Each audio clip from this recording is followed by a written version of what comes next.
I don't remember exactly how I found it. One minute, I was mindlessly scrolling through Wikipedia in the early hours of the morning, hopping from article to article in that trance-like state where you forget what you were originally searching for. It started with something harmless. I think I was looking at urban legends or bizarre unsolved mysteries, but somehow, somewhere along the way, I ended up on a page I'd never seen before. The title was plain, unremarkable, The Disappearance of Lillian Graves. It wasn't a name I recognized, and there was no famous case tag or any indication that it was well known, but something about the page felt wrong. At first glance, it seemed like just another missing persons case, but the more I read, the more uneasy I became. It wasn't just the details, it was the way they were written, the strange gaps in information, the off-putting phrasing that made it feel less like an encyclopedia entry and more like a warning. The page claimed Lillian Graves had vanished in 1998 under unusual circumstances, though the description was eerily vague. No clear last known sighting. No confirmed location where she was last seen. Just a single, chilling line in bold text, she was here. And then she wasn't. The entire case read like a glitch in reality. No official reports were cited, and the references at the bottom of the page linked to dead websites or broken archive pages. I scrolled further, my breath hitching slightly as I reached the section about her last words. According to the article, the only thing she had written before disappearing was a note that simply read, "He is watching. He is rewriting." A shiver crawled up my spine, but what unsettled me most wasn't just the cryptic phrasing. It was the photo. There, at the top of the page, was a grainy black and white image of a teenage girl standing in a dimly lit hallway.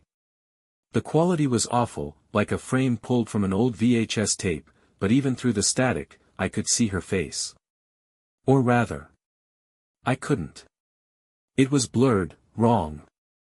The distortion didn't seem like a camera issue, it looked deliberate, as though someone had smeared the pixels just enough to obscure her features.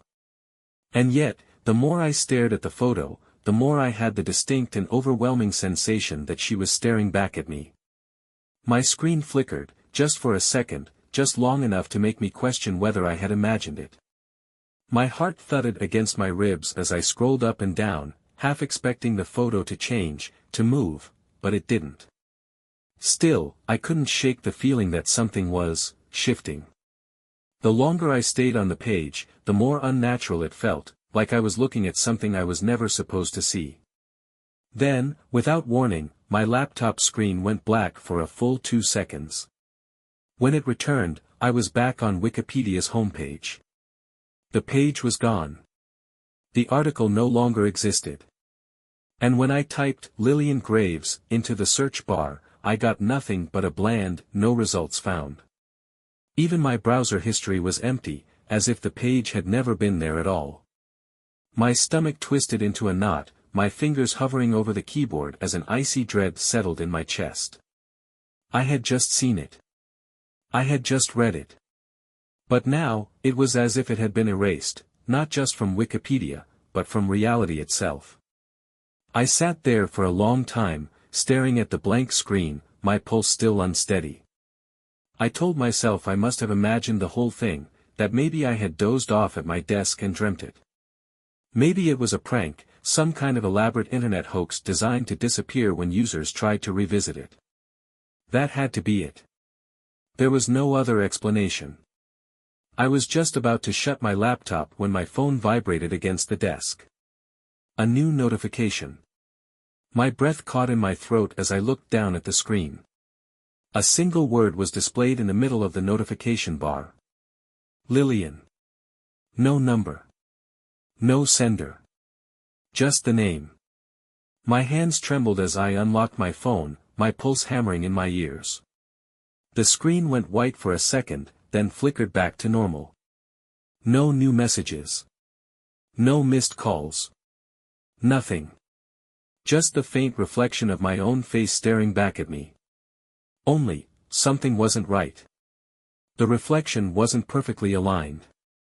It was off by just a fraction of a second, moving slightly slower than I was. And then, Before my mind could even process what I was seeing, it did something that froze every ounce of blood in my body. It smiled. I didn't sleep that night. Every time I closed my eyes, I saw that smile. Not mine, its.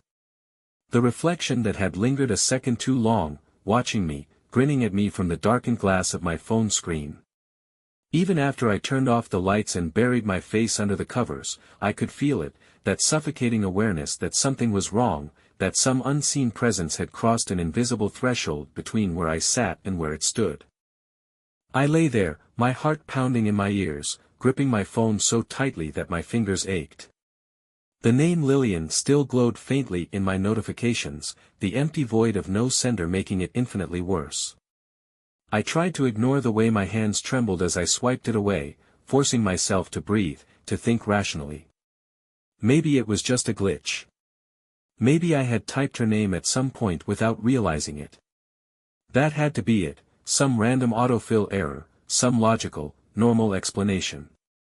I repeated those words to myself like a mantra until exhaustion finally dragged me into uneasy sleep. When I woke up, the first thing I did was grab my phone.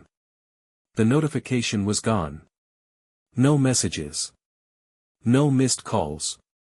Just an ordinary screen staring back at me. For a brief moment, I let myself believe it was over. But as soon as I opened my laptop, that hope shattered. The Wikipedia page was gone. Not just missing, erased, like it had never existed at all.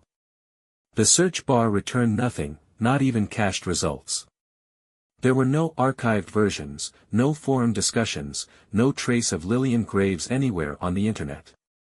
My history had been wiped clean, as if my visit had never happened. Even the autofill suggestions, which should have remembered what I'd typed the night before, were empty. I felt a cold pressure in my chest, something tight and coiling, as if the air around me had thickened into something heavy and unnatural. This wasn't just an ordinary page deletion. Wikipedia doesn't just erase things like that, there should have been edits, logs, traces of its existence. But there was nothing. It was like the site itself had rejected it, had expelled it like a virus that didn't belong.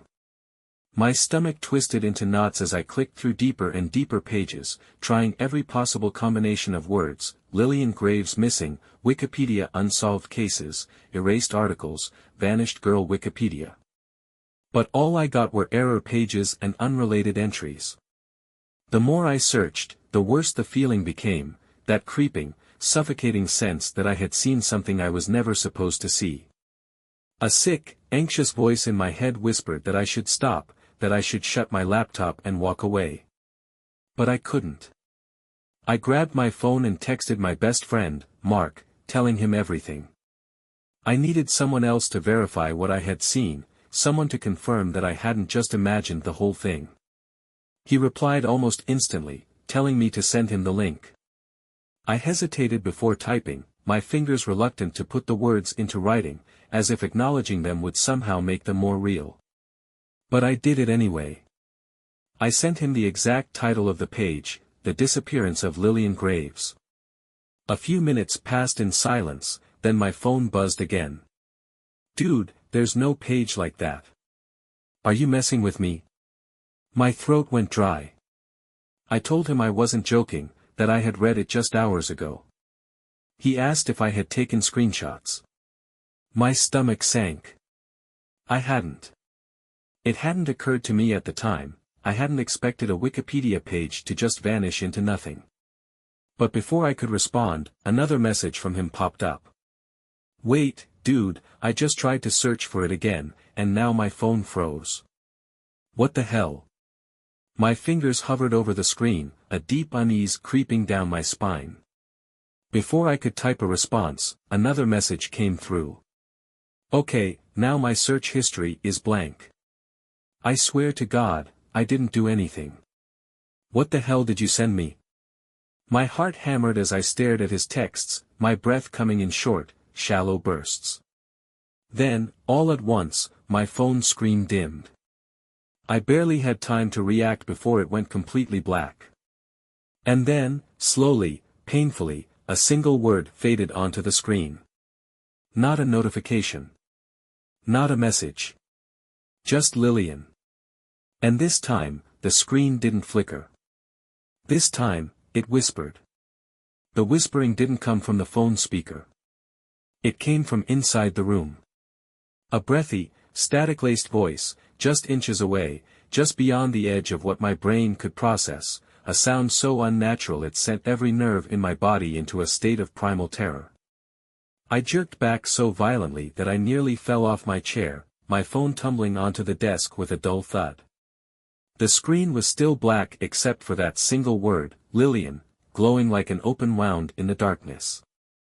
I swallowed hard, my chest rising and falling with sharp, uneven breaths, ears straining for any sound, any movement, anything that could explain what had just happened.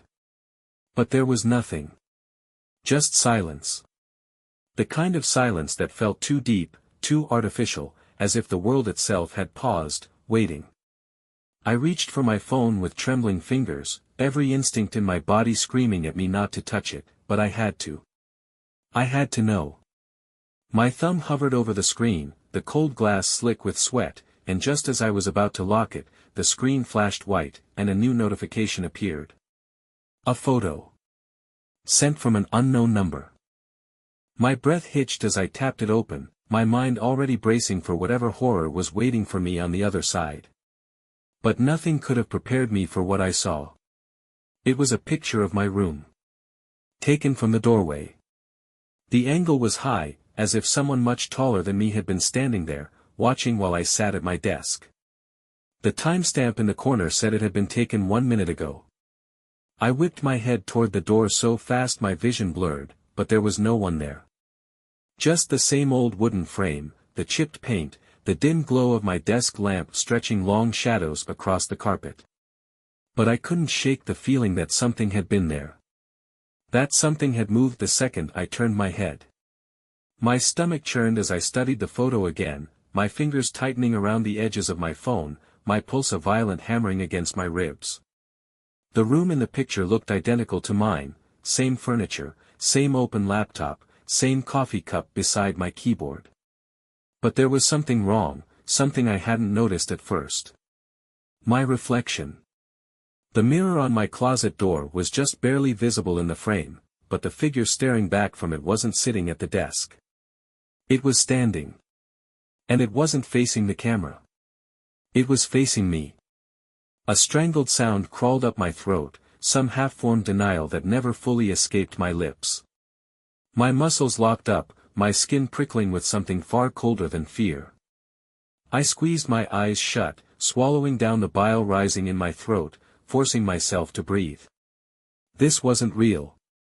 It couldn't be real. I told myself that over and over, willing my heart to slow, willing my hands to stop shaking. But then, my phone vibrated again. Another message. No words. Just a voice recording. I hesitated for what felt like an eternity before pressing play, every part of me recoiling at the sound of dead air crackling through the speaker. At first, there was nothing, just empty static, distant, hollow. But then, faintly, buried beneath the interference, I heard it. Breathing. Not mine. Slow, ragged, like someone struggling to hold in laughter. And then, between the hissing distortions, a whisper, so close it might as well have been inside my ear, I see you. The voice was wrong. Too sharp, too stretched, like something was mimicking human speech but didn't quite understand how it worked. The recording cut off abruptly, leaving behind a silence that was somehow worse than the sound itself. I stared at my phone, my skin ice-cold, my thoughts unraveling into chaotic, jagged pieces. None of this made sense. It wasn't possible. And yet, the evidence was right there, staring me in the face. The Wikipedia page was gone. The messages were real. The photo was real. The thing in the mirror was real. I wasn't imagining this. I wasn't dreaming. And the worst part? The realization that slithered into my mind like something rotten and alive. This wasn't over. This was just beginning. I barely remember how I got through the rest of that night. My body was frozen in place long after the recording ended, my mind struggling to process the impossible weight of what had just happened. The phone sat on my desk like a cursed object, something I didn't dare touch again, as if acknowledging it would somehow give it more power. The room felt wrong, the air thick and unmoving, pressing in on me from all sides. Every shadow seemed deeper than it should have been. Every sound felt amplified, unnatural, stretched into something that didn't belong. I tried to convince myself it was all in my head, that I was overtired, that my brain was latching onto fear and twisting reality. But fear has a way of infecting everything, poisoning logic until it's nothing more than a useless defense against the truth. And the truth was, something was watching me. Something was waiting. Something had reached out from that Wikipedia page and found me. The thought made my stomach churn, bile rising in the back of my throat. I needed to know more. I needed proof that I wasn't the only one. If this had happened to me, then maybe, just maybe, it had happened to someone else. I forced my shaking fingers to open my laptop, my breath shallow as I started typing. I searched everything. Lillian Graves missing. Lillian Graves Wikipedia. Lillian Graves disappearance. The results were worse than I expected. Not just empty. Erased. There was no mention of her in any missing persons database, no archive pages, no old newspaper articles. Nothing. It was as if she had never existed at all. My pulse quickened as I dug deeper, abandoning Google in favor of the darker corners of the internet, old forums, obscure conspiracy websites, anything that might hold even a scrap of information. It took hours before I found something. A single post, buried in the depths of an abandoned discussion board. The thread was over 10 years old, the username long deleted, but the title made my blood run cold. Has anyone else seen the Wikipedia page that shouldn't exist? I clicked it so fast I nearly slammed my hand against the desk. The post was short, barely a paragraph, but every word felt like a direct punch to my ribs. I found a Wikipedia page about a missing girl. Lillian Graves. But when I tried to go back, it was gone. My computer started acting weird. My search history deleted itself. And then, she started showing up. In my photos. In my messages. I don't know what's happening, but if you see her name, stop. It's not just a page. It's something else. And it doesn't want to be forgotten. My eyes burned as I read and reread those words, my breath coming in sharp, shallow gasps. It wasn't just me. Someone else had seen it. Someone else had been hunted by whatever this was. My fingers hovered over the keyboard, itching to type a reply, to beg for more information, but the account was long gone. There was no way to contact the poster. No way to know what had happened to them. I clicked on their profile anyway, grasping at any possible lead. But there was nothing. No other posts. No comments. No digital footprint. It was as if they had vanished, wiped clean from the internet the same way the Wikipedia page had been. A cold weight settled in my chest, a suffocating realization tightening around my throat. What if they hadn't just disappeared online?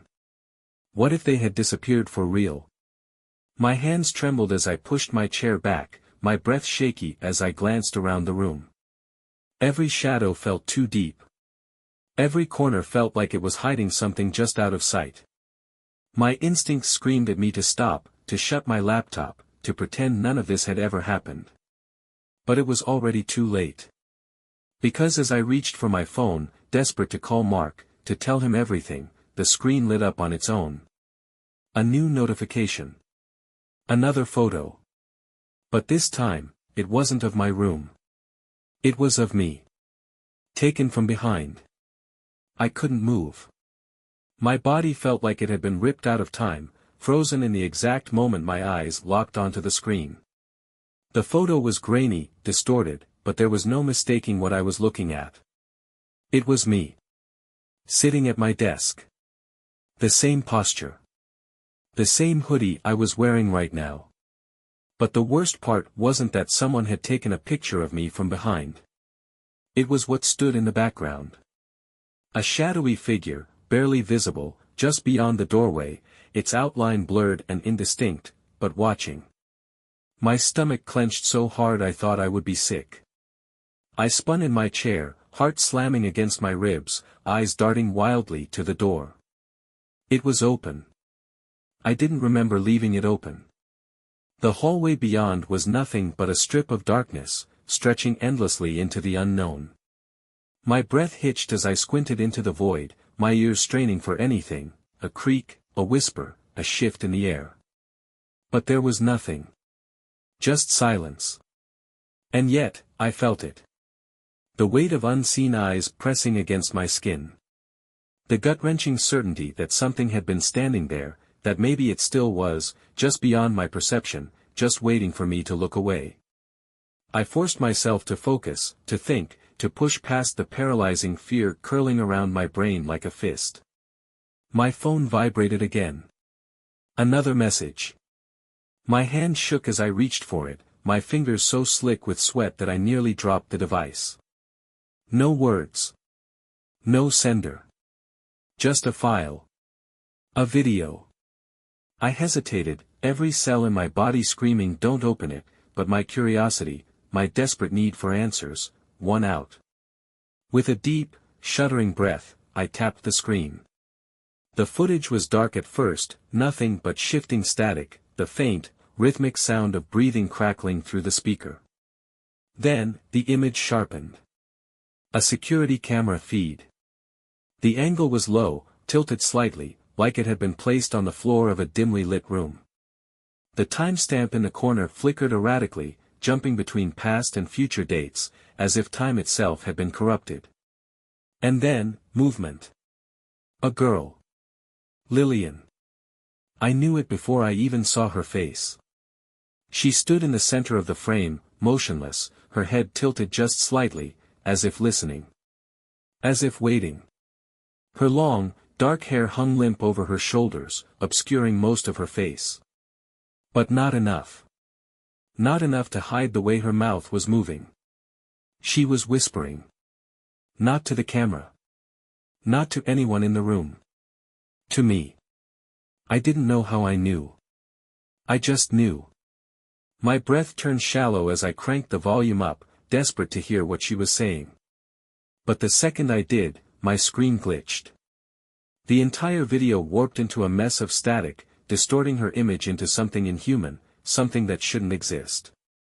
My phone burned in my grip, overheating, the speaker hissing, crackling, until a single, sharp noise cut through the chaos. A voice. My own voice. Echoing back at me in a distorted, broken whisper, "Turn around." I dropped the phone. My entire body lurched out of the chair as my head snapped toward the door. The hallway was empty. The room was silent. But the mirror wasn't right. My reflection was standing. I wasn't. My mind struggled to process the impossible sight, the sheer wrongness of what I was looking at. The other me stared back, unmoving, its head tilted at an unnatural angle, its lips slowly curling into that awful, inhuman grin I had seen once before.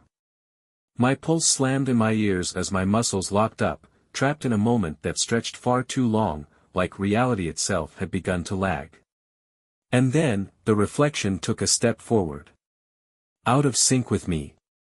The light bulb above flickered violently, the air pressure in the room dropped, a static hum filling the space between us, thick and electric. My vision blurred as I stumbled back, my foot catching on the chair, sending me crashing onto the floor. Pain shot up my spine, but I barely felt it. My brain was too consumed with one singular, all-encompassing thought. It wasn't a reflection anymore. It was something else. And it was getting closer. I don't remember how I got up. One moment I was sprawled on the floor, the breath knocked from my lungs, my head spinning from the impact. The next, I was standing, staggering back, every muscle in my body tensed like a coiled spring, my eyes locked onto the mirror. The reflection had stopped moving. It was standing perfectly still now, frozen mid-step, its head still tilted, its mouth stretched into that unnatural, knowing grin. But its eyes were the worst part. They weren't mine. They weren't eyes at all. Just empty, bottomless voids, twin pools of darkness that seemed to stretch forever, swallowing the dim light of my room, consuming everything they touched. I knew, deep in my bones, that if I looked too long, if I let my gaze linger, something inside me would unravel. Something would break. My chest tightened with the overwhelming need to run, to get out, to burn this entire place to the ground if that's what it took to make it stop. But I couldn't move. My legs felt disconnected, like they weren't entirely mine anymore. Like something else was trying to pull me in. And then, just as I thought I might black out from the sheer weight of that gaze pressing down on me, the mirror shattered. Not from a punch. Not from force. Not from me. It simply collapsed. Every single fragment fell at once, a perfect implosion of glass that rained down onto the floor in near silence, as if the sound itself had been stolen away. My breath caught in my throat, my heart stuttering against my ribs as I stared at the shards scattered across the carpet. The reflection, my reflection, was gone. But something was still there. In the broken pieces, in the sharp, jagged shards, I saw it. A face that wasn't mine. Twisted, stretched, distorted beyond human recognition. And worst of all, it was moving. Even in the shattered fragments, it shifted and writhed, its features pulling apart and reforming, eyes rolling in opposite directions, lips peeling back in a soundless scream. A sickening wave of nausea rolled through me, a primal, instinctive terror that bypassed logic entirely. This wasn't a reflection. This wasn't a trick of the light. Something else had been in that mirror. Something else had been watching. And now, the barrier was broken. My stomach twisted violently as the realization set in. Whatever had been on the other side, whatever had been pretending to be me, was no longer confined. It was here. My legs finally obeyed me, and I ran. I didn't care where, I didn't care how. I just needed out. My fingers fumbled for the door handle, yanking it open so hard that it slammed against the wall. The hallway stretched before me, dark and impossibly still, every shadow seeming deeper than it should have been, every inch of space feeling wrong. I didn't stop. I tore through my apartment like a man possessed, my breath coming in ragged gasps, my mind a swirling mess of fear and disbelief. I needed air. I needed to convince myself I was still real. I threw myself toward my laptop, ready to shut it down, to wipe everything, to erase every trace of Lillian Graves from my life. But when I looked at the screen, my entire body locked up. A new folder had appeared on my desktop. One I hadn't created. One I knew hadn't been there before. It was labeled Lillian.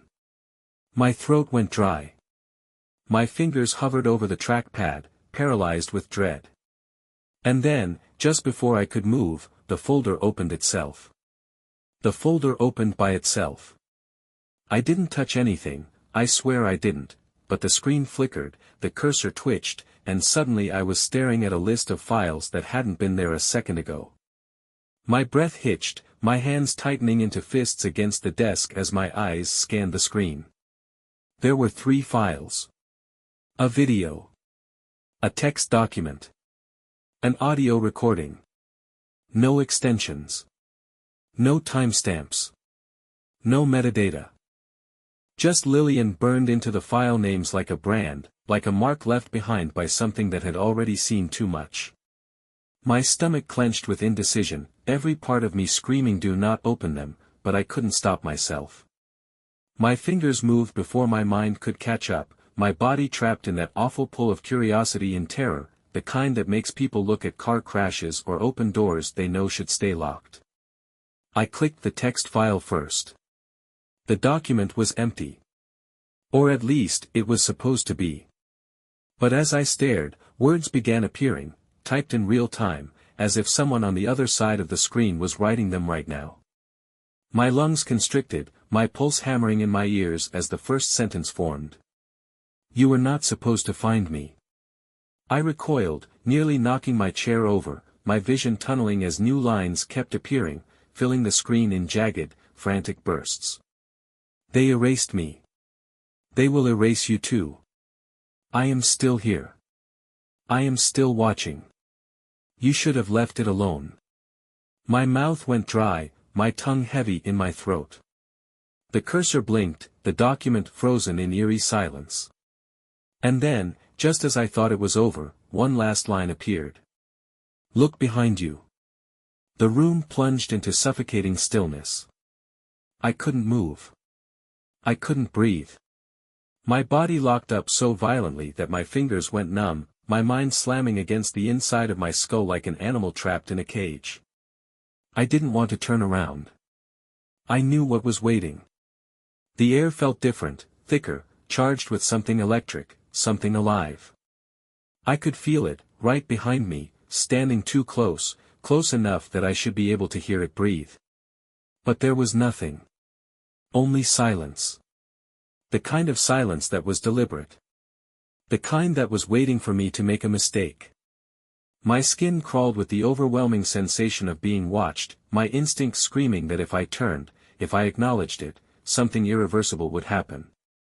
I stared at the screen, forcing myself to focus, to think. I needed to get out. I needed to move. But before I could, the text disappeared. The document closed itself. And then, the audio file started playing. A low hum crackled through the speakers. Not static. Not distortion. A voice. Faint at first, but growing, sharpening, twisting into something I could almost recognize. It was whispering. Repeating a name. Over and over and over.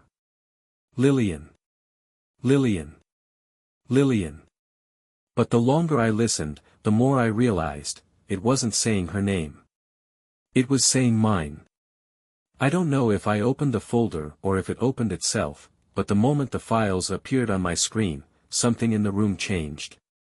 It was the air, thicker somehow, harder to pull into my lungs, like I had stumbled into a place that wasn't meant for breathing things.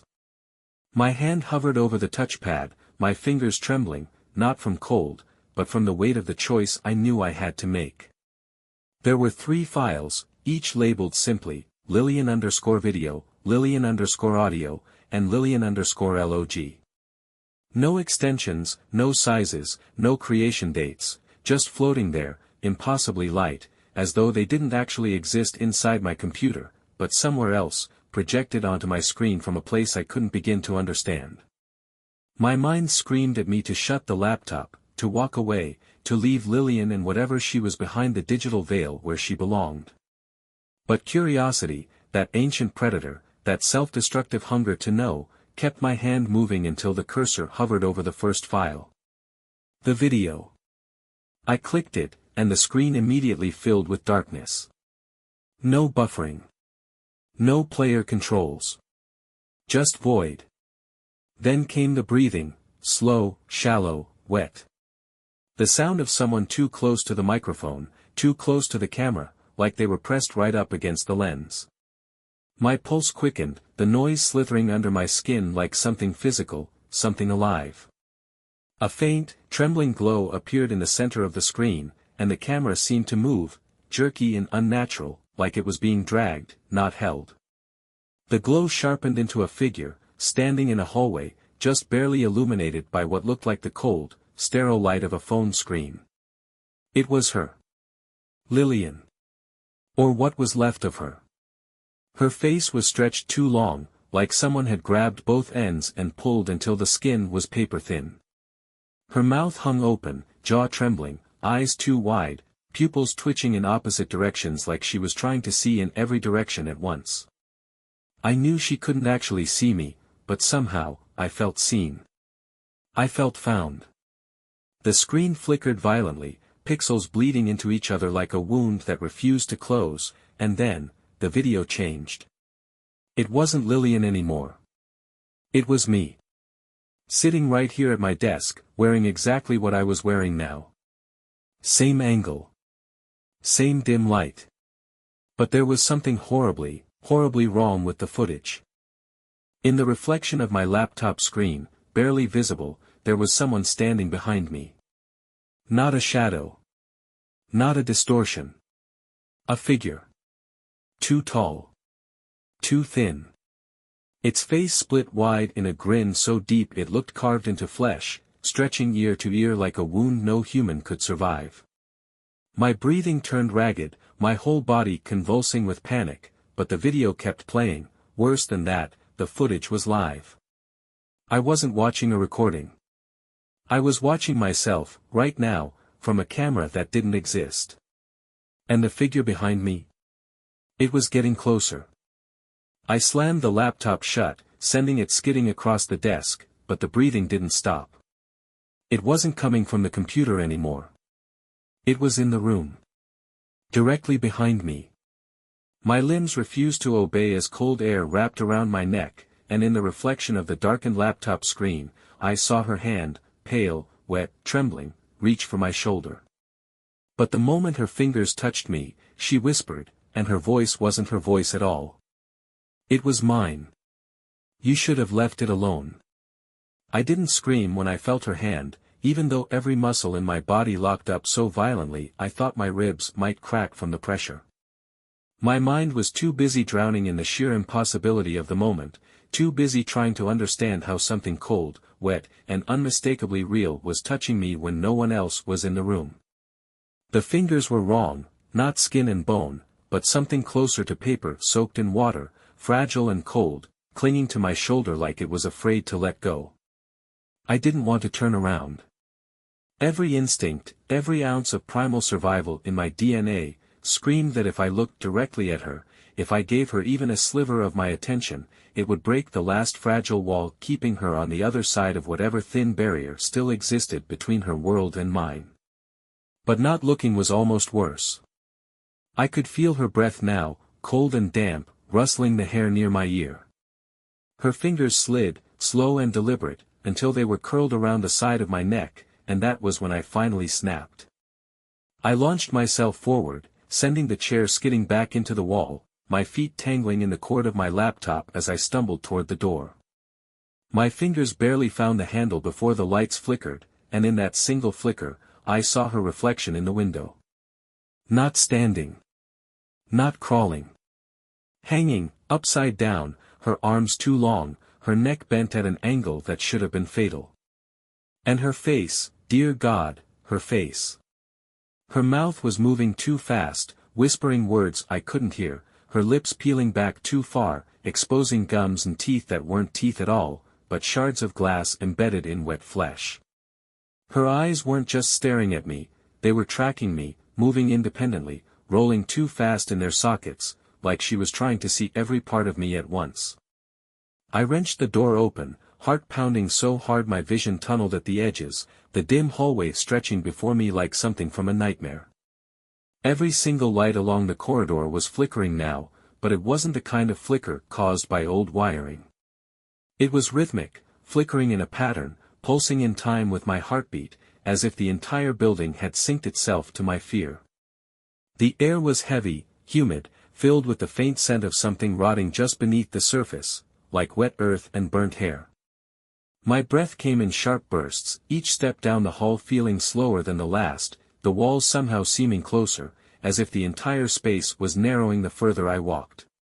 My phone buzzed in my pocket, but I didn't dare check it, not until I reached the front door, not until I put something solid between me and whatever was following. But when I reached the door, something was wrong. My hand hit the lock, but the metal was hot, burning my skin like it had been left under a flame. I yanked my hand back, biting down on a scream, and when I looked down, my skin was blistered, fingers blackened, as if they'd been reaching into a fire. And then the buzzing in my pocket stopped. I pulled the phone out with my unburned hand, desperate for a sense of normal, something rational to anchor me. But the screen had no notifications. No missed calls. No messages. Just a single name glowing across the screen, filling every inch of space where my apps should have been. Lillian. My pulse stuttered, throat tightening until I could barely breathe, but before I could even process what that meant, the phone began ringing. Not the regular ringtone, the sound it made when someone called had been replaced with distorted, choking laughter. It was high-pitched, looping, like something that had learned to mimic laughter but had no idea how to stop once it started. My reflection in the darkened screen didn't move the way I did. It lifted the phone to its ear, even though I stood frozen, watching. And just before I dropped the phone, just before it hit the floor, I heard my own voice whisper through the speaker, "Come outside." I don't remember opening the door, but somehow I was outside. The air hit me like a slap, cold and wrong, the kind of cold that isn't tied to weather, but to the feeling that you've stepped into a place you were never meant to be. My front yard stretched out in front of me, but it felt different, flatter somehow, like a painted backdrop that could collapse if I leaned against it too hard. Every sound was too loud, every shadow too still, and the streetlights flickered in the same unnatural rhythm I'd seen in the hallway earlier, pulsing in sync with my own ragged breathing. I turned my head slowly, afraid that any sudden movement might break the fragile thread keeping me tethered to reality, and that's when I saw her. Standing at the end of my driveway, bare feet pressed into the cracked concrete, hair hanging limp over her face, arms hanging at her sides like something broken. Lillian. Except it wasn't her, not really. It was the shape of her, the memory of her, stretched and distorted into something designed to break the mind of anyone foolish enough to stare for too long. Her head twitched, neck snapping to the side like a marionette whose strings had been pulled by hands too eager. And then she took a step. I wanted to run back inside, slam the door, call someone, anyone, but my body wouldn't move the way it was supposed to. My feet felt glued to the ground, my muscles locking into place like my joints had rusted shut. It wasn't paralysis. It was something far worse. It felt like being watched so intensely that every movement required permission from whatever was staring at me. And the only thing worse than being watched was the slow, suffocating realization that Lillian wasn't the only one out there. Behind her, lining the street, stood others, figures too tall, too thin, too bent in ways the human body was never meant to bend. Their skin shimmered, flickering in and out of existence, like they couldn't decide if they were part of this world or somewhere else entirely. Some stood perfectly still, others twitched violently, heads snapping back and forth, arms jerking as though being edited in real time. They had no faces, just smooth, empty skin where their eyes and mouths should have been, but somehow I knew they were looking directly at me. Not watching. Reading. As if I were a page, and they were absorbing me one sentence at a time. My phone buzzed again, loud enough to make me flinch, the sound cutting through the impossible silence like a blade. I forced my trembling hand into my pocket, fingers shaking as I pulled it out and stared at the screen. One new notification. Wikipedia edit log, recent changes. My throat locked, heart slamming so hard I could barely hold the phone steady. I opened it, and there, at the very top of the page, was a new entry. Ethan Carter, missing person, last seen March 3, 2025. My hands turned ice cold, blood draining from my fingers as I scrolled further. The entry was complete, description, last known location, even a photo. But the photo wasn't one I had ever taken. It was from right now, a live feed showing me standing in my own front yard, phone clutched in my shaking hand, eyes wide with terror. And directly behind me, perfectly centered in the frame, was Lillian. Her mouth stretched into that endless, impossible grin, her hands reaching toward me, fingers just inches from my neck. Before I could scream, the screen flickered, and my own reflection stared back at me. Except this time, it wasn't my reflection at all. It was already smiling. And then, it waved. The wave. That was the moment I broke. Not when the page updated with my name. Not when my phone showed me standing there in my own front yard like a missing poster being written in real time. Not even when Lillian appeared behind me, her face splitting into that impossible smile that cut into the edges of her skin like her mouth was never meant to stretch that far. It was the wave, casual, effortless, friendly in the way that only something that isn't human can manage. It was the kind of wave that says, "I've already won." My whole body locked up, my knees trembling so badly I thought they would buckle beneath me. I couldn't blink. I couldn't breathe. I couldn't even scream. All I could do was stand there, rooted to the concrete, staring at my own reflection inside the phone screen, a reflection that had started moving on its own, raising its arm, mirroring the exact wave Lillian had given me. Only I wasn't waving. I hadn't moved at all. But the reflection of me, the one inside the glass, had a smile to match hers, wide, stretched too far, teeth too sharp, skin too thin. The reflection wasn't a reflection anymore. It was something else entirely. The figures behind her, the ones lining the street, began to move. Not walking. Not running. Twitching forward in bursts, like frames missing from a corrupted video, their limbs bending the wrong way with every unnatural step. Each of them held something in their hands, something they gripped tightly against their chests, shards of broken screens, crumpled photographs, cracked mirrors. And on each one, burned or scratched or etched into the surface, was a name. I couldn't read them all, but I saw just enough to understand, these were the ones who had come before me. The ones who found the page. The ones who searched too hard for a girl who was never supposed to be found. The ones who tried to tell the story, only to become part of it themselves. I was next. My name had already been added to the list. It didn't matter if I ran. It didn't matter if I destroyed my phone, my laptop, my entire house. The moment I opened that page, the moment I saw her face, the story had rewritten itself, and now I was in it. The phone slipped from my fingers, clattering against the pavement, screen cracking on impact, but the reflection didn't shatter. It smiled wider. My legs finally obeyed me, adrenaline taking over where logic had failed, and I turned and ran back into the house, slamming the door shut behind me, locking every bolt, every chain, every latch. I didn't care that locks couldn't keep her out. I just needed something between me and the street. I backed away from the door, heart hammering so hard I could hear it echo in my ears, and that's when I saw my laptop screen. It was already open.